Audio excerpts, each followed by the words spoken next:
To add your Dasher Direct card to Apple Pay, start by opening the Wallet app on your Apple device. If you do not see the Wallet app, you can find it by swiping left on your home screen and typing Wallet in the search bar.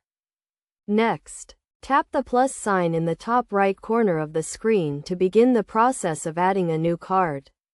Select Continue. Then choose Credit or Debit Card. You will be prompted to use your camera to capture the card information or enter it manually.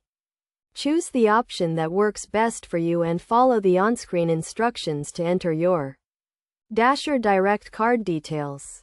You will need to enter the card number, expiration date, and security code. Verify that the information is correct and tap Next.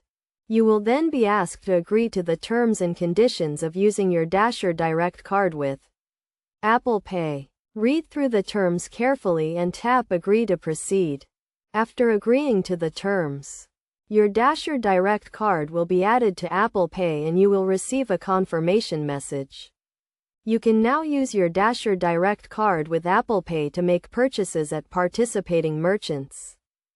To ensure that your Dasher Direct card is working correctly with Apple Pay, try making a test transaction. You can use Apple Pay to make purchases online, in-store, or through apps. It is also a good idea to set up a default card in the Wallet app, so that your Dasher Direct card is used automatically when you make a purchase with Apple Pay.